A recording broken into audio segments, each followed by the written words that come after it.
them in my teaching tomorrow and see what happens. If you see that the child is wearing a dinosaur shirt and you say that, hey, how about we calculate dinosaurs today? They will be a lot more likely to be interested in learning mathematics with you. So that's about my unique child view. I let Avan, would you like? Yeah.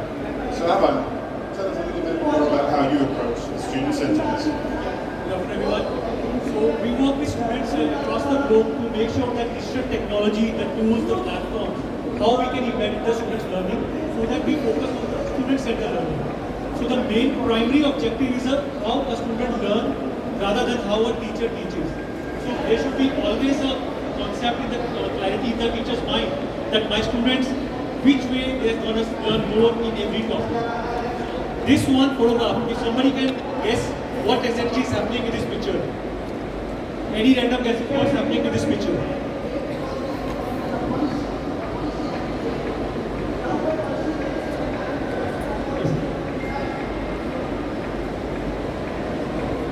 It's basically the digital-based learning where the children are given an activity. It could be about foundation, literacy, numeracy, and the children are trying their hands on.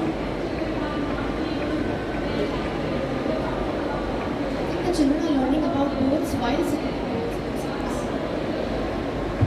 So yeah, we got few of the opinions about that some learning is happening using some digital tool. This is an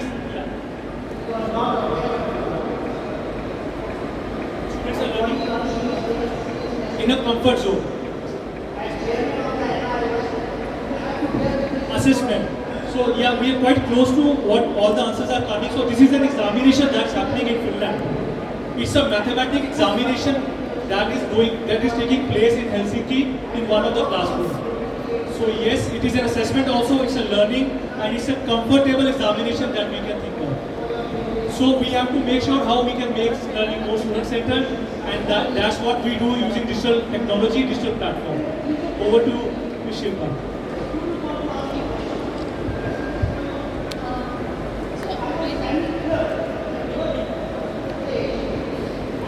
One thing we all want when our child are coming back from the school, for sure.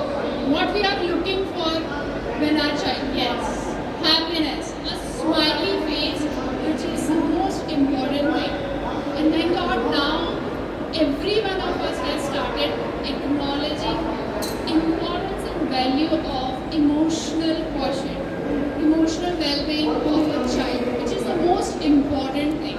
And we really focus on social, emotional well-being of a child. Through activities, through games, through sports, through different kind of engagements. And it only happens when a teacher is able to understand what mental state a child is in today, what a child is expecting from the teacher.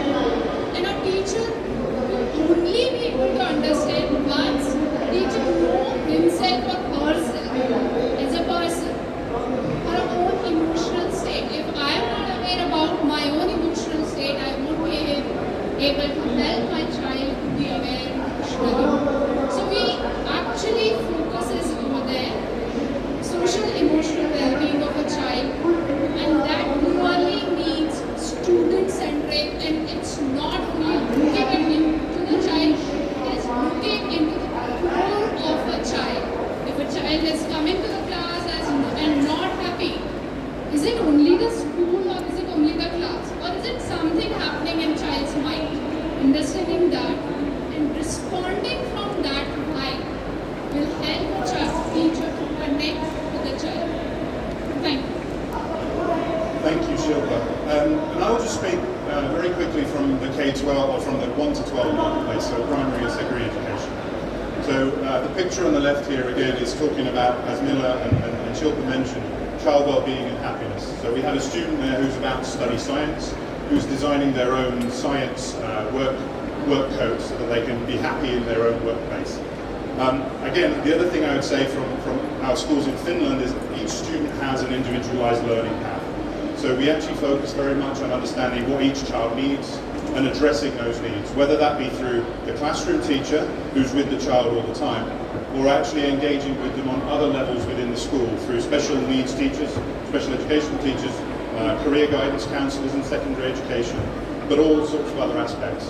So we're looking very much at trying to bring that student and that child forward as much as we possibly can in every single aspect of what we do. Okay, please remember, if you want to ask any questions, you can put them in the Q&A which was on the slider. We're going to move to the next topic. We have 5 topics and time for questions and answers. So the next topic, which I think you probably have read about or heard about from Finland, we talk about things like forest school and the outdoor school, where we spend 3 or 4 hours a day in the forest, rain, shine, snow, cold, ice. And this is all about experiential learning. And again, looking at student-centered learning, we also want students to learn by doing.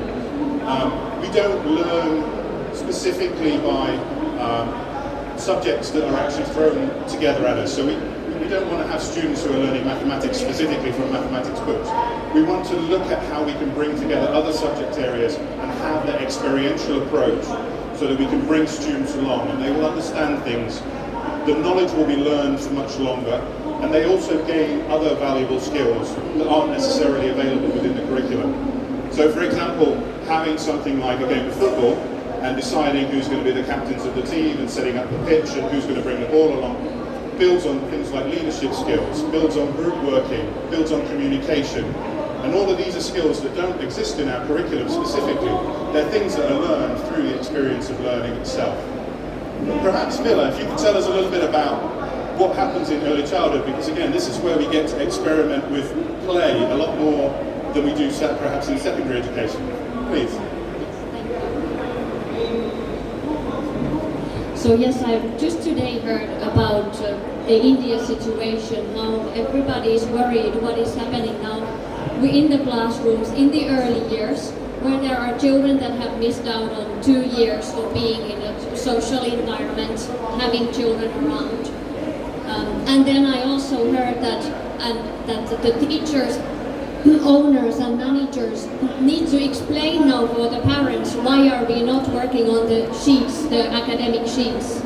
And I think that it should be very clear that if the children have been in no educational environment for 2 years, coming to school being one of 25 in the class or 30, and put a paper in front of them and a pen and start to calculate, they will not enjoy the school. They won't even learn because they will be frustrated. I think it's great time to take experiential learning into the picture.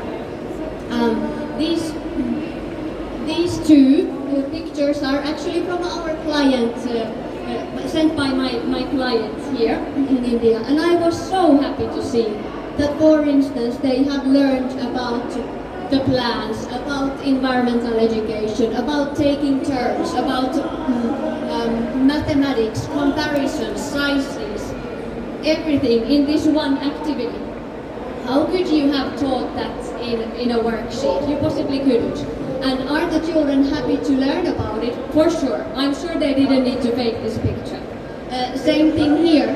The very young child is learning mathematics here, but they don't have a worksheet in front of you. Neither are they one of 25 doing the same activity at the same time. These materials are on the table and the child got interested in practicing numbers and counting. And then the teacher is there to grasp it, that they can support that child in that moment.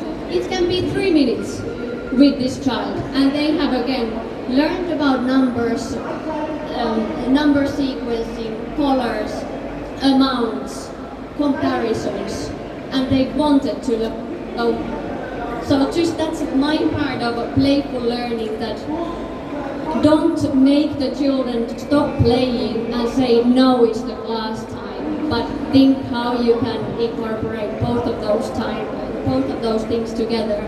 And it definitely is possible. Learning is and can be playful. And I still have to add that it's been also researched that playful way to learn for the children is actually even simply more makes the children learn more than the textbooks and worksheets. Yes. Okay. So if I just quickly as well, there's a couple of pictures on here that I wanted to talk to you about also from kindergarten level, but also from grade 4. So in our school in Pune, we have Finland International School there. You see here the children are play-based learning, but they're play-based learning as entrepreneurs, as economists, selling ice cream from a playful environment and having loads of fun. And they learn so many skills from this sort of thing. If I remember back to school myself, dissecting a frog was something I really found really interesting and valuable, and something I'll always remember because I did it and I experienced it myself. But we're actually being able to give to these students this play-based learning, this joyful learning at a very young age, and also teaching them lots of skills without necessarily having a subject silo that we have. You may have read about how Finland disregarded all subjects. Well, no, we didn't. What we did was we introduced a way of looking at multidisciplinary approaches, at looking at ways of learning which are not necessarily subject-specific, but that are multi-subject. In the bottom corner there, you also see from Pune School an experience in the garden. So again, going out and digging up snails and spiders and various different sorts of things from grade 4. So again, science class goes outdoors and goes on tour. And I think with that, those students really experience something valuable and take it home, explain to their parents how happy they are. And happy children, happy parents means the whole community is happy. Avan, tell us a little bit about playful learning in maths, because I hated maths in school, but Yeah, so some things we can make them interest in the subject by making the students play and learning more joyfully. So NDP also focuses on the joyful learning. We call it stress-free learning. We call it playful learning. How to make it more into the games and make sure the student is learning. Same side is also playing. If student is playing and learning, that's the best thing that we can do with the kid. Just like you can see one student playing game with the teacher in the classroom, and we've taken the game inside the classroom. So when you try to bring in such activities, it makes the student more stress-free, and when he's stress-free, then he's tend to learn more. So that's the basic idea. And with the digital platforms, especially in Finland, we have been using platforms in most of the subjects now, but to make sure that platforms are not overcoming pen and paper. So the kind of flavor we have to get in for digital platform is around 20 to 30%, which makes it apt for you and for your students to use technology in a more preciseful way, so that it's not a overtime in the screen, and it has to be a positive screen time, which we call it. So you have to make it every time as a positive screen time whenever they are learning through digital technology and the platform.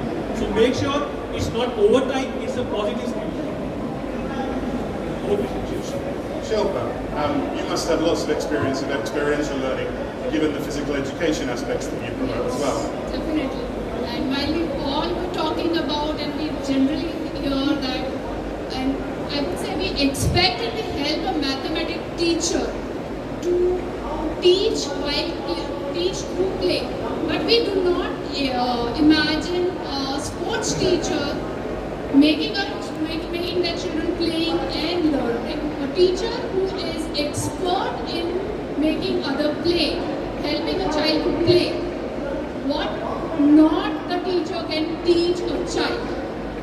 But we all know our physical teacher with the name, the person I am scared of the most. A physical teacher is just known for maintaining discipline in the school. The teacher will be standing in the side and every student is looking at him. Now sir is here, I have to be quiet. Whereas it should be opposite, right? The experience which we have during our sports classes, games, I think it's amazing. We get an opportunity to take risks, to lead, to collaborate with our students, to come out of our comfort zone, to push ourselves. But many a time, if I'm not a sports person, I really hate my sports teacher. Why? Because my sport teacher has not been equipped or supported with emotional and social social competency. So it is very important that now we start acknowledging their need also. And they can play a very important role in a child's social emotional well-being. So we are really focusing there, helping physical trainers and sports coach to learn and build their capacity on social emotional well-being. Thank you. And before we step forward, I'd like to thank the 3 questions so far. 2 of them I'm definitely going to address in the latter part as we get to the end, and one of them, which is about assessment, which is also related to student-centered learning and experiential, I think is actually the next topic, if I'm right in saying. So we will address those. So thank you. Keep the questions coming. So yes, I was quite correct when we looked at assessment, and quite rightly, the question that came to us, how does assessment for this type of learning take place? You'll have read many things about Finnish education, and we don't have any standardized tests before grade 12, which is entirely true. And because of our student-centered approach to learning, we also have to have a different approach to assessment. And we have to look at assessment as assessing the individual and their competence to complete a certain task or a certain objective. And so we look at assessment from many different types of perspective. And this is something which is introduced from our teacher training perspectives, which again, another question came up from here. When we're looking at assessment, the grade might be important in many countries to many parents. But to us in Finland, our understanding is that we trust the teacher, we trust the education system to bring the child forward. And because we have that trust, we understand that when we talk to the teacher, that teacher really does know our child inside out. Not only because they filled in the questionnaire at the beginning that Miller mentioned, but also because they really do understand how the child learns, how they're teaching, how the child's interacting with others. So we're looking at a much more holistic and rounded approach to assessment. And perhaps Miller can start by just explaining a little bit about how assessment's looked at in kindergarten, because God help us, we wouldn't want to give children in kindergarten grades and have them all fighting against one another to get up to the top of the class. But perhaps Miller. Yes, thank you. So exactly, we didn't want to just have a speech that, come on, do the playful learning and then send you home and think that how are you now going to assess the children. And that there is also the parents. I know that you get a lot of pressure from the parents that they want to see that their children are learning in your care. Also in Finland, even if it is playful and there is care, but there is education. So then, because there is education, we have to also guarantee that the children get to progress in their own individual paths. So the individual learning plan that I mentioned is the starting point. It's revised once or twice a year, also together with the parent. But what happens on a daily basis is observation. So the teacher is there to observe the children. Of course, when the activity is playful, the child doesn't have a worksheet to take home. So there must be another way to document the child's learning, and that is photo or a video or a comment from the teacher, comment from the child.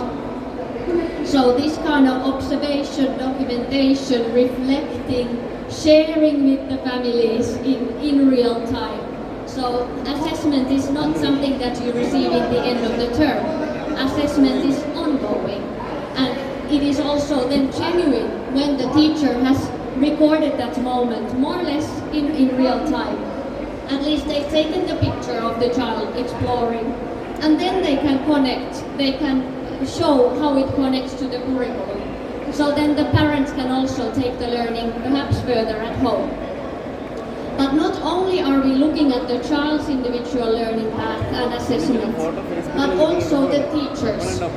So actually we are even more putting in early education, we are assessing, or the teachers are assessing their own activities and the activities they provide for the children. So then also as a teacher, I would think that I make sure that if I did an activity today and I noticed that the children were not quite motivated, I will have to think myself what went wrong and change it next time. So that's why also there is no preset plan and preset assessment, because it is something that lives and evolves. Yes, who would like? is ninth grader, so he's turning 15. He just had a maths exam, and they can decide the level, the number they reach. So they can decide what is the test level that they want to take when they have like a little bit of a checkpoint, how have they learned their unit. So the tests are not to see how well or badly the child is doing, but the child decides the level, and in the testing situation, the teacher supports the child to reach their own level. And then the child, so it's more so a learning moment than teachers testing and then reporting the parents how well or poorly the child does. Yes. Yeah. So, and you might think that we have this very touchy-feely approach to assessing people, but I think as we kind of look around and you guys look at us, we can see who's engaged, we can see who's listening, we can see who's interested in what we're saying, and it's the same in the classroom. We can use that ability to do it. The same thing is Avan could be sitting here thinking, well, I could have done a better job of what Mark's doing than I did. Again, peer-based learning and peer-based assessment is something that we use regularly in classrooms. That's not to say that we don't test children. We do. We test children all the time. Every week there's some sort of test going on for children in some sort of area that they need to be looking at. But as parents, as teachers, as students, everybody knows at what level they are. Everybody's engaged with understanding what their next steps are and how they move forward. Perhaps Shilpa can just explain a little bit. Obviously from a physical education side, it's quite difficult to have a sit-down written test. So how do you do it in physical education? Yes, before getting into that, I think especially my experience with my daughters, friends, parents and everyone, I think most of us would agree that for India, assessment is whether I go for SIP with my child, whether I go to a lifetime policy, whether I should do that. It is more about understanding if my child can become a doctor, engineer, and when it comes to sports, only one line comes, Tendulkar banega kya? Kohli banega kya? So that is the area from where we operate. So it's very important to change that perspective. And when it comes to games and sports, so games periods and sports periods never come into a parent that a sport teacher that your child is going to become a Pele. No, this is not for that. If your child is really interested in games and sports, there are coaching centers, there are regular practices and everything. Then why the sports periods in the school? What we are going to understand, what is the impact on the child on a sports class. The best thing we can assess and we can understand from a child is, one is pushing their limits, coming out of their comfort zone, going and engaging with other person, reaching out for help, accepting the failure, the best space where a child can learn to fall down and stand up and move, which we want them to learn when they are 20 and we think that they might go and commit suicide. Like a child failing down in sports class will learn how to accept my failure. So I think it's more impact on a child's personality and lifelong achievement, which was mentioned last week. So assessment is knowing my child much better and understanding where my child would need help. So that is how, from social emotional well-being perspective and students' perspective, assessment I would do here. Thank you. Thanks, Shilpa. Before we jump to Avan, there's actually a question that came in which I think is really relevant now. Perhaps we can just see who wants to answer it. So the question comes from Murtaza, who says, if there are no standards, how does a child progress from one grade to another? How does a child progress from one grade to another? So I can probably start from looking at it from a primary and secondary perspective, and perhaps Mila can drop in and the others drop in. So as educators, as teachers, it's our role to make sure that all the children get through to the next grade, whether or not it's that we assess them based on a standardized test, or whether we know that we need to give that child some more help. We touched upon in the student-centered learning how we focus on the child. So if I know that one particular child is weak in maths, but very, very strong in languages, I can let them get on with the languages themselves and spend more time with them in the mathematics. Because of the individual learning path that we have, we can actually engage with other staff within the school structure to actually get their help and support as well. So in Finland, we call it special education, which I think in many contexts we understand as somebody who might have learning difficulties and might not be able to be in the same classroom in an inclusive environment. But to us, every child is a special child who needs our engagement. So we have special education teachers who might sit down and give an extra maths class to get children through a certain particular topic or through a science class. And that's how we can support the children and make sure they progress from grade to grade. I would say it's not that it never happens, but it's very unlikely that a child wouldn't progress to another grade level. But what would be done is the individualized learning path would be updated so that we can further support that child to get through the next grades and the next grades through to graduation from the end of school. So hopefully that answers the question. Was that Murtaza? Thank you for the question. No worries.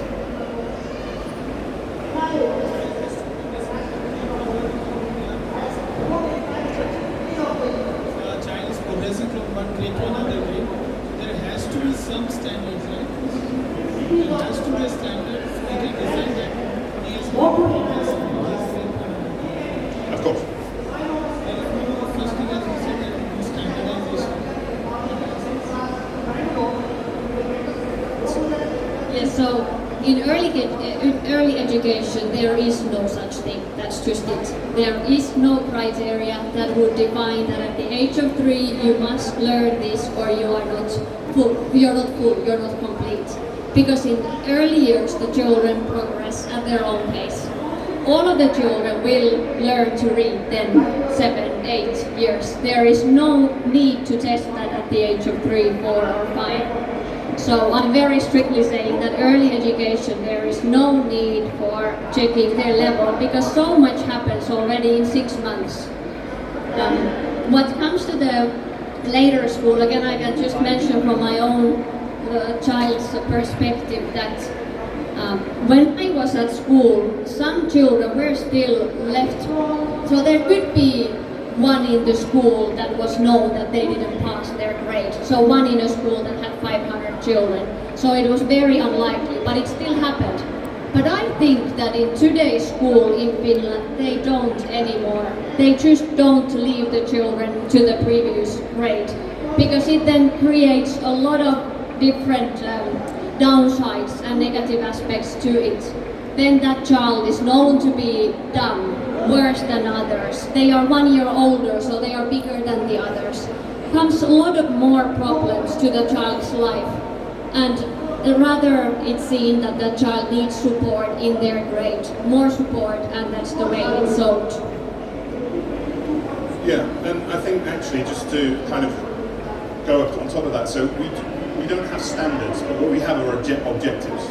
And if you want to have a look at what an objective for a certain subject might be from our educational curriculum, if you come to the stand, I'll dig out the curriculum and show you. But as Mila said, it's not specifically about a particular standard. You need to achieve grade 7 or above, or whatever it would be. It's very much about a specific objective that you need to learn and move through and move forward. And then there will be certain content items that we need to cover during the year. Those are more standardized and they come from our national core curriculum. But also I think the way that we build our curriculum is slightly different than you have in many other countries, where the curriculum is built not only by the National Board of Education, which comes down to the school level, but the teachers inside the school are responsible for designing the more specific deliverable curriculum they have. They are trusted educators who know the children best and can build that curriculum. And that's exactly the way it's. But if anybody wants to see those standards, we'll bring a microphone out, just 1 second. Please visit us at the stand and we'll dig out part of the National Core Curriculum for primary or secondary, just to show you. Thanks also for the questions. Sorry. It's absolutely a very good session. I would like to know what's the ideal number of students in a grade, in a class, to follow this individual learning plan, And second question, from which age group you start the paper pencil test? They should also develop their writing skills. So that is our concern in this learning plan. Thank you. So the first part of the question maybe I can take, like you said that how many number of students that we can start this assessment. So using digital platform, it's quite easy to use it for bigger classroom sizes also. So that's what the technology brings into picture. That you can see is that it's more about conceptions, clarity and misconceptions in the subject. So we are more focused on how much is the total classroom strength, how many students are going ahead with the excellent skills, how many students have the moderate skills, and how many students need improvement. And then we start doing our differentiation part. So with assessment comes differentiation also. So when you are doing differentiation, I'm sure that the problem that we are talking about, taking the students to the next grade, promoting them next, these things will be taken care there itself only when you are doing differentiation at the same time when you get the assessment. And assessment you don't do it after 3 months or 6 months. It has to be done weekly. You have to make sure that these things have to be taken up weekly. So this way you can have better outcomes, learning outcomes which we are primarily focused upon. The Finnish education system is quite focused on the learning outcomes and then of course the impacts of learning on a student, what is learning.